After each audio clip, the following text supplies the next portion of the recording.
Hey guys, welcome back to the channel. We're going to be checking out a video titled How Was Switzerland Formed? The history of Switzerland. So I checked out a video previously about, Switzerland being insanely well designed because it was recommended. And I just thought to myself, you know what, let's start checking out some videos about Switzerland. And to kick it off, my first video that I thought would be the best video, how was Switzerland formed? So without further ado, let's check out this video. Any recommendations, leave those in the comment section down below. Perfect. Click that link in the pinned comment section and I'll check out that video as soon as possible. Without further ado, let's check out this video.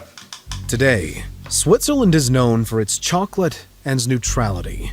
Wedged between Italy, France, Germany, and Austria, the humble... Wait, what? It's chocolate? I know Switzerland in terms of swish, dude, too much basketball. Swiss watch, Swiss knife. Those are what I know.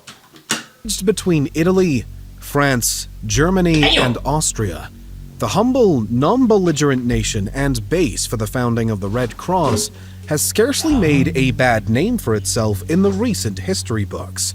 When we think of Switzerland, we don't really think of violence or political turmoil, but that's because we also don't really think about how Switzerland became Switzerland.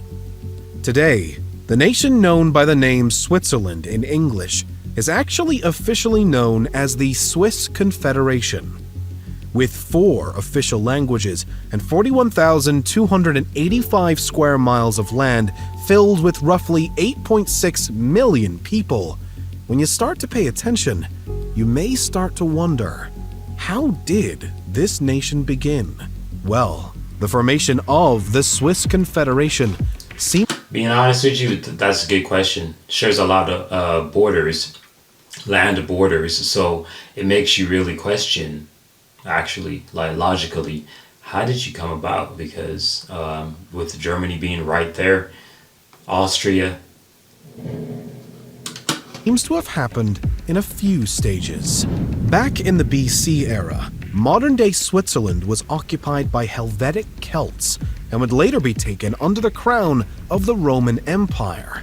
From there, the region passed between Germanic tribes, Charlemagne, and eventually the Holy Roman Empire.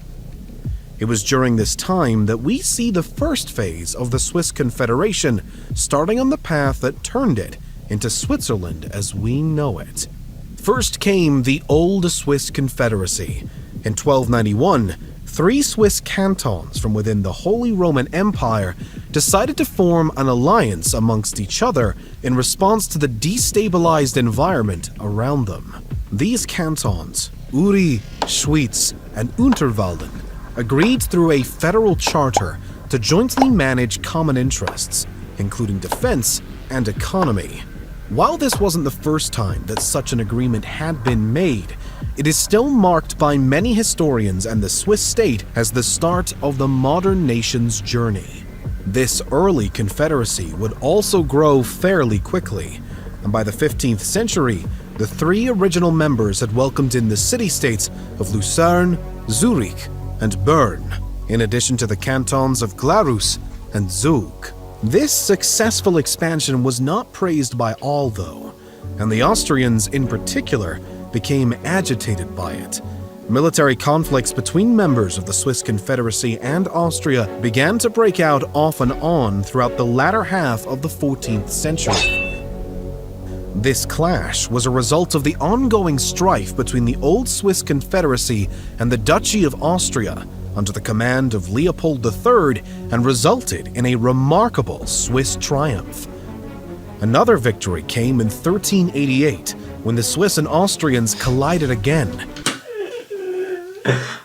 I'm absolutely sorry for any Austrian watching this video. I really don't have anything against Austrians, but I must say this. I'm watching this video and all I can think about the more he mentions Austria is the fact that most people blame World War II on the Germans, right? But it was orchestrated by an Austrian, right? Which is quite wild to think that Austria was actually kicking up dust all the way back in the past and that's the most recent major war in the world, was actually because of an Austrian. It's kind of crazy. This time at the Battle of Naples. And an even bigger turning point came for the Swiss in 1499 with the Swabian War. The Swabian War occurred between the Habsburgs of Austria and their Swabian League allies against the Swiss Confederacy, with their friends from the three leagues of the Grisons. As before, the root of the conflict was a territorial dispute over other neighboring lands, as the Swiss were continuing with their expansion at the expense of Austria's own ambitions.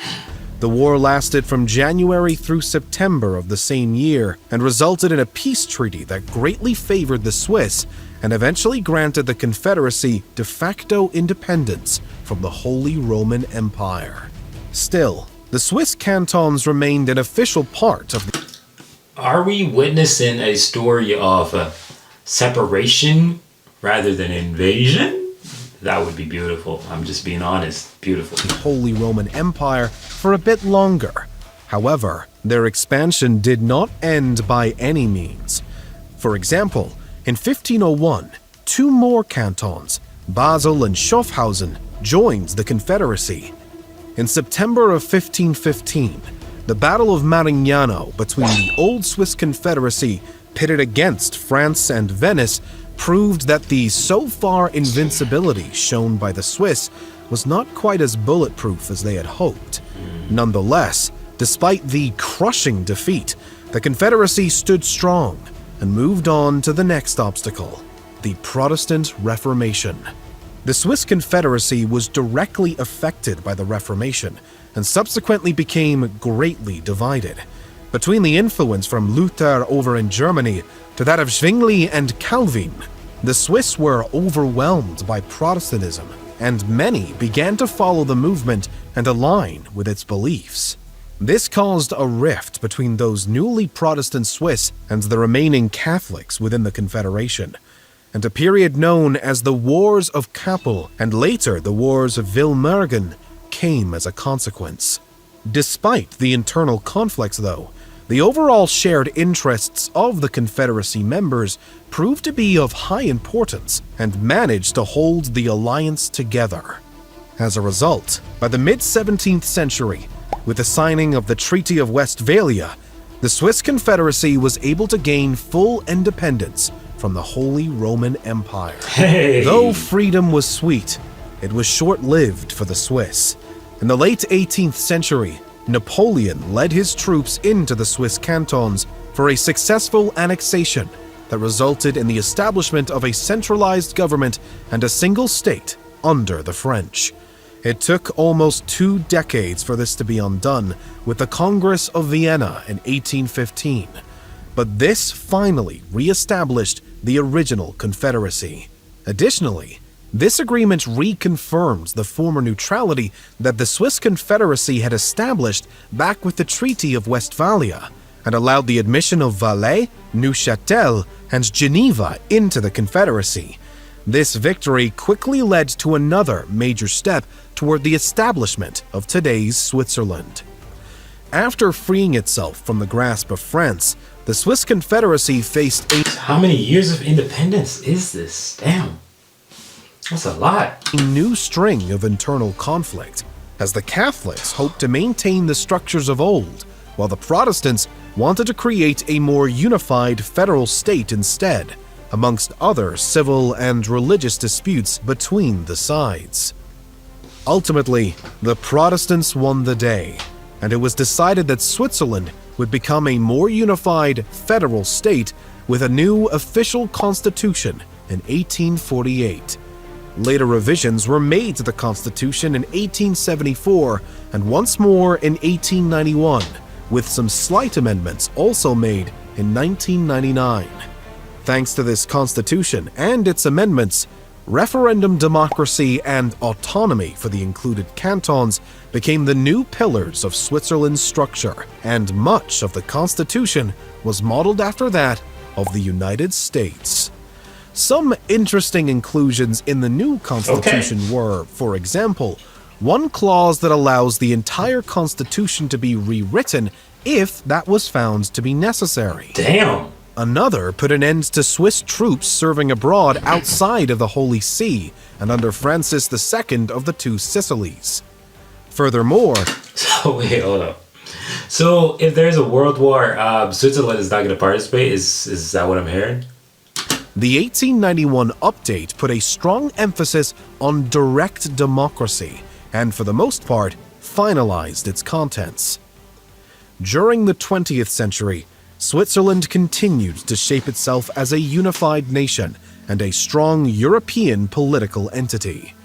Nonetheless, it opted to stay out of both world wars and eventually joined the Council of Europe in 1963 and became a full member of the United Nations in 2002. While attempts to join the European Union ultimately resulted in a culmination of failure and withdrawal of effort, Switzerland still maintains close ties with its surrounding EU neighbors and did vote to join the Schengen area.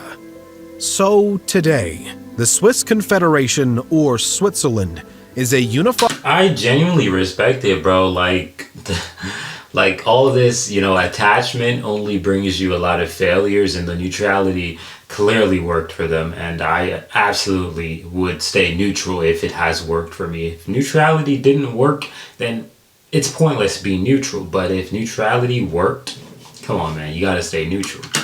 Nation of roughly 64% Swiss German speakers, 22% French speakers, 8% Italian speakers, and the remaining Romansh speakers, with its constitution dating back to 1848, while many argue that the true date of the nation's origin can be traced all the way back to 1291. The question of how Switzerland came to be formed can be answered in a few ways. One being the simple timeline of how it happened. The formation of the Old Swiss Confederation, the expansion period, freedom from the Holy Roman Empire, the centralization under Napoleon, the re-establishment of the original confederation with the Congress of Vienna, the Civil War, and finally, the establishment of the modern confederation and its constitution.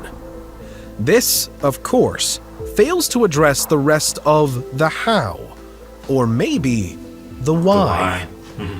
For a while, there was no desire for Switzerland to become any type of unified nation, and the rulers of the cantons were satisfied with the structure of the old confederacy.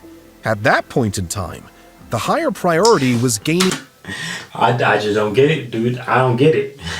How's France right there, Holy Roman Empire, and you in the middle, smack dab, and you get up out of there? That is impressive.